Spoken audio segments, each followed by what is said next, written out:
So I just saw Beau is Afraid, and it was very interesting. This is the newest film from writer-director Ari Aster, who previously made Hereditary and Midsommar. Now, both of those films are pretty great, with the director's cut of Midsommar being my favorite. He's really made a name for himself at this point, which explains why he was able to get funding for such a bizarre project like this one. As it is right now, this $35 million project is A24's most expensive film to date, and I'm honestly not expecting it to make its money back. This is a very inaccessible film that most people are just going to be left confused by, and it's not like this film is conceptually doomed to fail, but there's certain things that are holding this film back from being fully accessible to nearly any demographic. In concept, it sounds like a movie that I'd almost be guaranteed to love. A talented director makes a surrealist horror comedy drama featuring a pathetic main character where everything goes wrong in their life. That almost sounds like Synecdoche, New York, or Under the Silver Lake, both movies that I really love. But although this film has great directing, editing, cinematography, and performances, unlike those other two films, this one does not feel very purposeful at all. It's definitely saying something, and I'm pretty confident about my interpretation of what it's trying to say, but there is no fucking universe where this 3-hour runtime is a justified length to say it. Even if we ignore what the film is getting at and judge it purely from an entertainment value perspective, it is not only a needlessly long and repetitive film, but the chaotic energy of this film really dissipates after the second half. Unlike other non-literal surrealist films that I love, like Under the Silver Lake, this film has a distinct lack of payoff. This is a very unsatisfying film, both narratively and metaphorically, and if this film were an hour shorter, I would probably be feeling a lot more positively about it. Everything I saw in this film was well made and interesting, but it was difficult to actually be invested about anything in the second half, which is a problem because the second half of this film feels particularly reliant on the audience feeling invested in what's happening. The second half of this film takes itself a lot more seriously than the first half. It feels a lot more self-important and self-indulgent. If this film weren't so exhausting, then it would be so much easier to get the intended experience by the end of it. Now, despite my criticisms, I still think that this is a good film overall. It is a very funny movie with a great sense of humor. I found it to be genuinely hilarious at points. I loved the film's sense of stress, anxiety, and chaos. The film looks great overall, and Joaquin Phoenix is an amazing actor. This is a very well-made film from a technical perspective, but personally, it does not feel very well realized. To me, it seems like there's probably a better film in the editing room, which is funny because the director's cut of Midsommar adds so much more to the experience for me. But yeah, this one,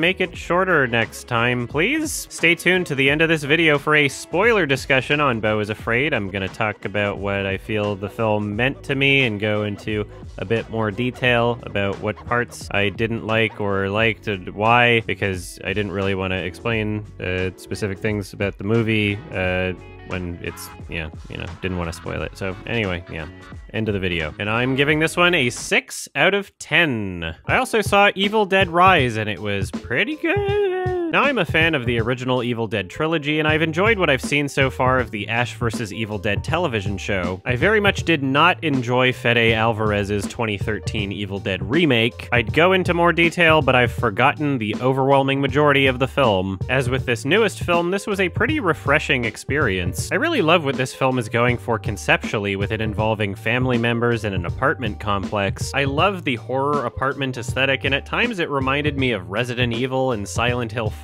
It helps to add fresh and interesting dynamics for the characters and setting. I'm glad this film turned out to be a bit more creative than just, oh, they're in a cabin in the woods again. There is so much more you can do with these supernatural horror elements of Evil Dead, and I'm glad that this film didn't limit itself in that way. I like that it feels different while still maintaining a level of familiarity for fans of the series. Although there is one part where its homage to the originals seems to clash with the rest of the film. There's one slapsticky Evil Deadism moment involving an eyeball. It's very campy, it's very silly, it's a classic, but there wasn't anything else like it in the entire film. Like, that obvious attempt at being silly and campy just happens in that one shot, really. And sure, that moment is in line with the original trilogy and television show. It doesn't make up enough of this film to feel as though it's part of the tone. It just happens once and then they're done with it, and because of that, it feels like it clashes with the rest of the film. If they just went for that campy, slapsticky humor a few more times in the film, then it would have felt a lot more fitting and appropriate. I really enjoyed the performances in this movie for the most part. The only performances that weren't entirely convincing were from Danny and the youngest child. And don't get me wrong, it was still good for a child actor, but it was unfortunately still really unconvincing at points. Particularly during scenarios that definitely warranted more performance out of her based on what she's experiencing. Adam, not every person processes grief or fear or trauma in the exact same way. Some kids are just not going to react as strongly. It's just a coincidence that they're overrepresented in movies. Apparently, every young child character in every movie is just conveniently autistic in the exact same way, and it just so happens that it's the exact way where it wouldn't require them to show more from their performances. Wow, how convenient. Personally, this movie would have been dramatically improved if this youngest child character was not in it at all. They really did not add anything to the film, because as you should already know, spoilers, skip to the next chapter of the video if you don't want to hear spoilers. There's your warning, 3, 2, 1. She's never really in any danger ever at all. Sure, they imply that the child character's in danger and they tease the idea, but every single horror movie that puts a young child character prominently in it is always too cowardly to let anything happen to them. Destroy the child. Just kill the kid in the movie, not in real life, just the movie. It's fiction. Make me feel something. Either kill the kid or don't put them in the movie. Make them die a horrible death. It is so fucking manipulative to put a young child character in a horror movie when they're not actually in any kind of danger. We already know they're gonna be fine. The reception to this film wouldn't be so overwhelmingly positive if you had the balls. Show me something controversial. It's a horror movie. If you're not gonna kill the kid, don't put them in the movie. I'm not saying it's unrealistic to have a scenario where a child character escapes unscathed in a horror scenario, but just like my complaints with acting for children, this one particular scenario is insanely overrepresented. It was never even considered in my mind that this child could be physically hurt in any meaningful way. This is not from a controversial art house director like Lars von Trier or Michelle Haneke. This is a major studio release trying to appeal to people that would complain to high heaven if they ever saw such a thing. When I watch a film from independent, interesting artists with no studio constraints trying to force them to appeal to the widest demographic possible, they can put a child in their horror movie and I don't know if they're gonna die. If they imply a level of tension or danger with them, it feels real because they're not afraid to make people feel things. But this is a studio horror movie pretending as if the young child character is in danger. Oh yeah, they're totally in danger right now. Wow, I'm so scared for their life because you're showing me that there's horror things happening around them and they're just so innocent. They're like a fucking puppy or something. It's old, it's tiring, it's manipulative, it's bullshit. I'm not falling for it. Stop doing it. As for the rest of the horror elements in this film, I thought that they were mostly pretty great. This film really delivers on its blood and gore. There are parts of this film that got a really visceral reaction out of me. There were squeamish moments in this film and it was mostly fun and bloody. Although I have to say their social media campaign really oversold the cheese grater scene. Like, oh, there's this cheese grater thing's gonna happen, and then you imagine like, oh god, cheese grater, Evil Dead, like, oh,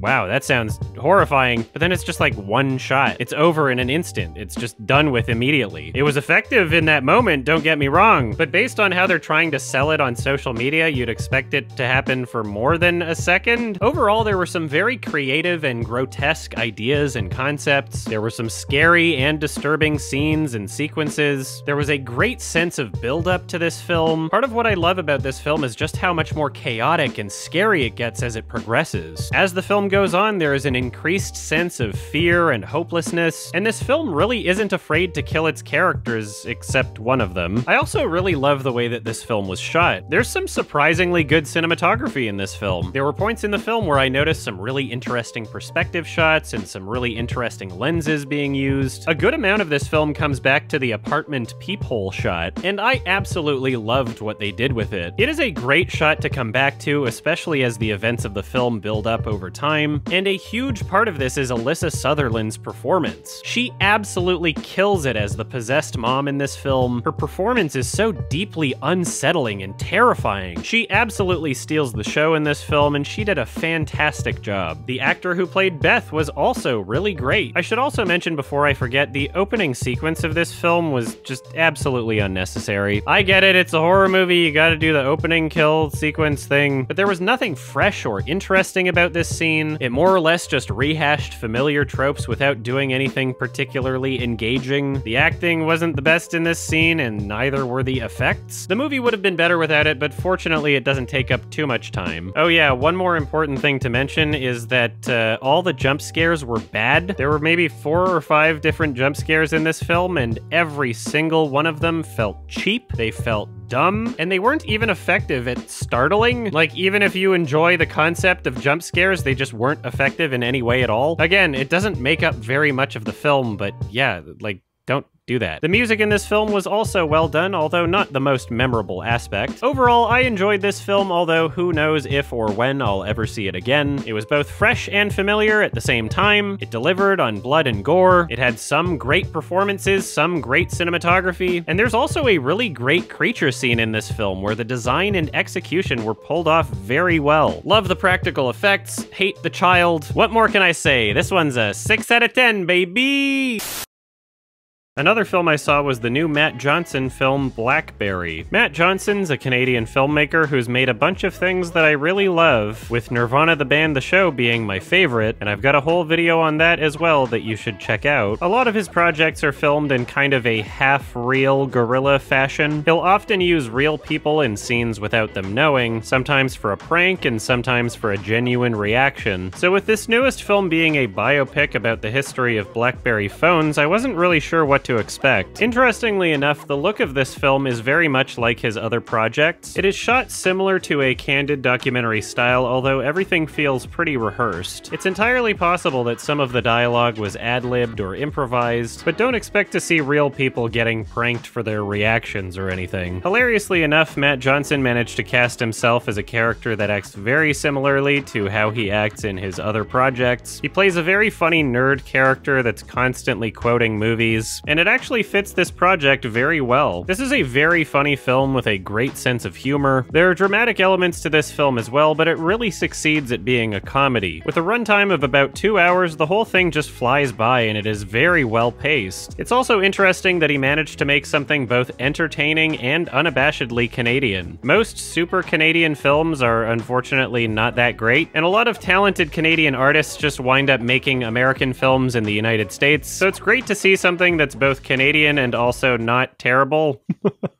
This is a well-acted film with everyone performing very appropriately for the tone. Jay Baruchel was great, and this is probably the most I've enjoyed him in anything I've seen. Matt Johnson was hilarious as usual, and Glenn Howerton was also really entertaining and funny. There's also a small role in this film from Sungwon Cho, also known as ProZD on YouTube, so that's cool. The musical score for this film was also really great overall. It was composed by Jay McCarroll, who is also from Nirvana the Band the Show. He also composed the soundtrack for The Kid Detective. In this film, Jay takes a more electronic approach and really showcases his versatility. If you listen closely, there's some clever usage of old dial-up tones being synced with and harmonizing with the film's score. I think that's pretty cool. The only parts of the score that I wasn't huge on were during some of the more seriously toned scenes, and it still sounded great, but how they existed and in the context of the film, it just reminded me a little bit too much of the Social Network soundtrack. Not even sure how unavoidable that would be given the context of the film, but there were some parts that felt a little too reminiscent for me. Otherwise, the score was great, and for the most part, it really elevated the film. It was catchy, it was fun, and it was very pleasant to listen to. Another criticism I have would just be the nature of how this film was shot. It's certainly interesting for this film to be shot like Matt Johnson's other more guerrilla-style projects, but there are some sequences where it feels unnecessarily claustrophobic. There were parts of the film where I was wishing for a wide shot so I could better see what the environment looked looked like. Still, it's not an issue for most of the film, but I can see this making the film potentially not as accessible for others. And finally, my only other criticism with the film is that the ending felt kind of abrupt. It's not a bad ending by any means, but there was part of me wishing for more of a wind down before we're already just in it. Overall, I really loved this movie, and it was a great film to watch in a theater. It is very funny, it is very entertaining, and everybody seemed to enjoy it. So check this one out when it's released on May 12th, and also check out Matt Johnson's other stuff. I love Nirvana the band, the show. I've got a video about it. Watch that. Do it! And I'm giving this one a 7 out of 10. It's closer to an 8 than a 6. Thank you.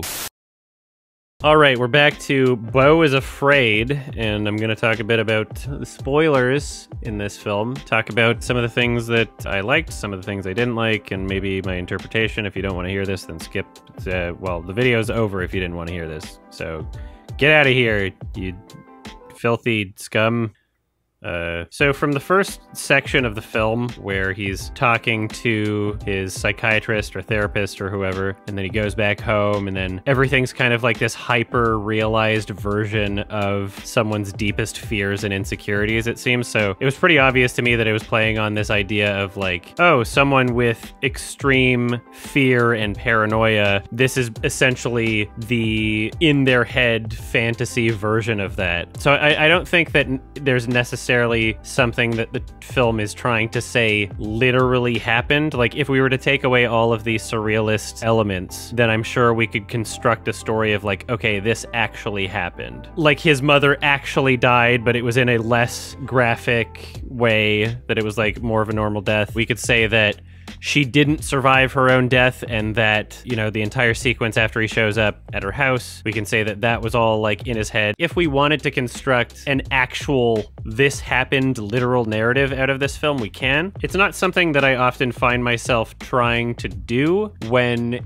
the film is just very clearly getting at the ideas being expressed independently of the supposed literal narrative that may or may not exist. It doesn't have to exist, is all I'm trying to say. So essentially you take this character, Beau, he's afraid, it's in the title. I wonder if this was the exact same project that was originally supposed to be titled Disappointment Boulevard. Because I understand why they would change the title, because Beau is Afraid is a lot more obvious as to what the film is going for. Disappointment Boulevard would leave me a bit more confused as a title, even though it sounds better. I mean, like, it's a catchier title. But yeah, in this film we see reincorporated ideas of guilt. That's the one thing that the psychiatrist or therapist writes down. The character obviously feels a lot of guilt unnecessarily over his actions, and so he's trying to absolve himself of responsibility and therefore absolve himself of guilt by just kind of being a pushover and just doing what people tell him to do and never taking any sort of initiative, never making any real decisions himself. And they explain that pretty explicitly in the movie. Like, there was a character that literally just said that to him at one point. And it's entirely possible that this guilt can come from his mother being over-controlling, manipulative. If we interpret the sequence of events as things that are essentially his worst fears, we see that one of his fears by the end of the movie is that his mother is orchestrating this entire thing, is that she's been in control of his life the whole time, and to some degree she probably has been. She assumes that he's lying when he's not. She immediately tries to make him feel guilty over the phone at the beginning of the movie. She does this in a very controlling, manipulative, passive-aggressive sort of way, like, oh, never mind. You know, like, she's obviously trying to make him feel bad. And so the script kind of follows from there in terms of like, okay, what would be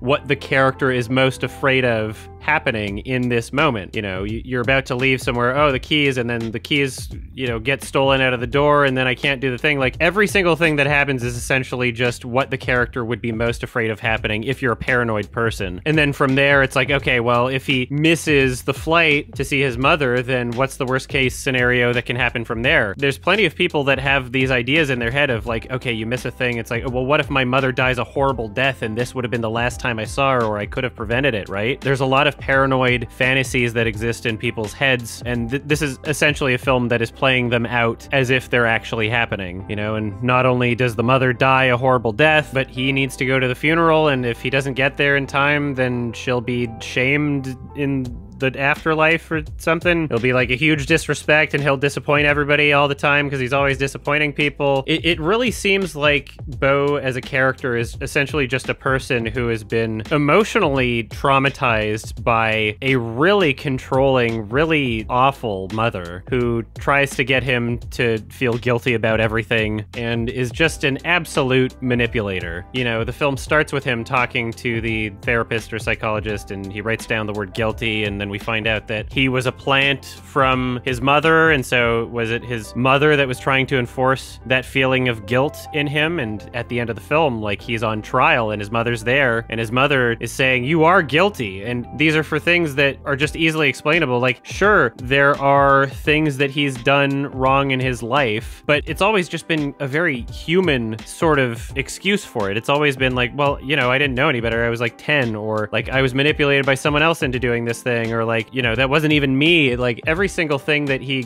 gets put on trial for is something that he knows he's not a bad person over, but it is his deepest fear that other people will treat him as though he's a monster, even though he hasn't done anything wrong. He's a character that fears being perceived in this way, and because he fears it, it plays out that way in the film, where he gets misinterpreted very explicitly in ways that are very uncharitable towards him, and everyone decides that he should die. So yeah, that's more or less my interpretation of the film. I think that it is pretty clear what the film is going for, in my opinion. It's about mental delusion and self-hatred and self-love and exploring worst possible scenarios that would mostly ever only exist in someone's mind. And for the first half of this film, I really enjoyed how absolutely chaotic it was. It had a great energy to it. It was hilarious. It was upbeat. Everything was surprising. Everything was funny. It was hilarious and anxiety-inducing at the same time. But then as soon as they got to this outdoor play scene, it really just lost its momentum. From the beginning of the film, the characters' goals were pretty explicitly stated, and even in a non-literal surrealist story, there is still some level of investment as to whether or not the character reaches their goals. That's where a lot of the anxiety comes from in the first half of the film, is he's trying to get to his mother. That's a huge reason why the entire sequence with Nathan Lane and Amy Ryan works so well. There's an overwhelming sense of urgency that this character needs to attend to, and these other characters are preventing him from getting there. The longer it drags on, the more stressful it becomes. We start to feel trapped in the same way that the character does. But once we get to the theatrical play scene and also spend so much time on it, it feels like such a massive detour from what had previously been established as the character's goals and motivations, that even by the time he finally leaves this setting, the energy just still isn't there. Now, don't get me wrong, there is some beautiful imagery to be found in this entire theatrical play setting. There's some really incredible sets and some excellent physical coordination moving around in each of these spaces. It makes for a really great short film on its own, but in the context of the movie, it really just feels like they stopped the movie to play a short film and then started the movie after the short film was over. It genuinely felt like a massive detour that could have existed independently of the rest of the film. And I'm not saying that there's no possible way you could include this sequence in your film without it clashing with the rest of it, but when the film is already 3 hours long and you have a clear goal that the character is supposed to achieve that suddenly gets pushed to the side, the exhaustion really starts to set in, and it negatively impacted my level of investment for the rest of the film. After that scene, it was a lot more difficult to take the character and his goals seriously. Despite the surrealist nature of this film, the first half of it at least had one thing to ground us and keep us interested. But despite him eventually getting to his goals, it was impossible to really care about it in the second half. The second half of this film just felt like things are happening and it doesn't really matter why, and they're gonna happen for no reason, I guess. If the overall runtime was significantly trimmed down, then this might not be as much of an issue. But unfortunately, as it is, it feels unnecessarily bloated and self-indulgent. When they introduced the conflict of that crazy army guy trying to hunt him down and kill him, I thought, okay, well, there's some interesting conflict that was added to the movie. But then the payoff for it was so incredibly unsatisfying. He just shows up and kills some other people and immediately dies. It felt like there wasn't really much purpose for him being in the film at all. Same with the conclusion of him finding his mother and everything that came after that. There were a lot of setups in this movie, but all of the payoffs were just so incredibly unsatisfying. The penis monster thing, like, okay, if you're trying to be shocking, it might be a little bit easier to get that reaction out of people when you're not 2 hours and 40 minutes through your entire runtime. Like, whoa, a penis monster, that's a manifestation of one of his insecurities or something. We're showing it explicitly and graphically because that makes it funny and exciting and shocking or something. Anyway, so yeah, there's a lot about this movie that I really loved, but unfortunately there's a lot that they really could have fixed up. Just make it shorter. Why does it have to be 3 hours? Even the people that absolutely loved this movie all seem to agree that there is zero justification for this film's runtime. It would honestly fix quite a lot because, hoo boy, it did not need to be this exhausting of an experience. Anyway, I'm keeping my 6 out of 10 rating for now. It's very well made, even though just a lot of it just falls apart and doesn't really work. Maybe I'll feel differently about it on a second watch. Maybe it'll go down to a 5, I don't know. But for now, I'm keeping the 6, so check your 6 or else I'll smack a 6 in your 6. 6 out of 10, thank you.